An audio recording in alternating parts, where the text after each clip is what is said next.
you mentioned about why you believe that we have still a unemployment rate at around 13%, and you're very critical of that. But still, there hasn't been any mention about how long a number of these businesses have been kept shut down by a number of governors who are Democrats, especially since now we're seeing a number of states that are governed by Republicans have already started to reopen. You don't think that didn't even affect how the employment rate has been affected at this point?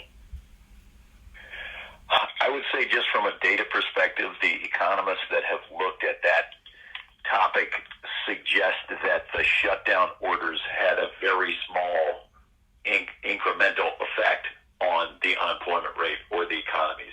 The shutdowns of the economy began many days before those shutdown orders went in place, and in places where they're undoing the shutdown orders, you're only seeing a modest comeback of economic activity, far smaller than what the drop was.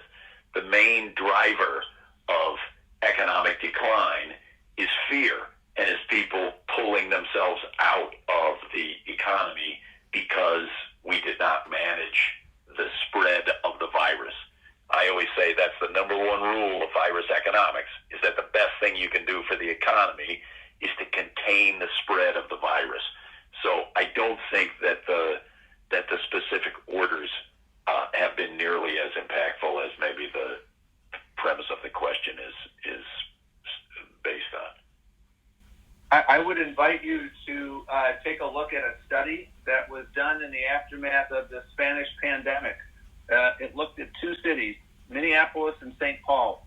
They had diametrically different responses to the Spanish flu pandemic. Minneapolis shut down. They were very cautious. They stayed shut down for reasons that relate to what Austan just said. They wanted to make sure that they could fix the public health. When you fix the public health, you fix the economy faster. St. Paul said, live and let live. They did not do that, and the researchers studied which economy fared better. And the answer decisively was Minneapolis. And so I think there are lessons we can learn from that about how we should be reacting. And as Austan correctly said, the original sin of this president in this pandemic was his failures in December, January, and February to take this seriously. He ignored advice when, if he had heeded advice, he could have lessened the impact of this pandemic, the economic impact, and frankly, the human toll. That is very clear, I think, as we sit here and reflect on what should have been done. So I invite you to take a look at that study because it's a fairly compelling study.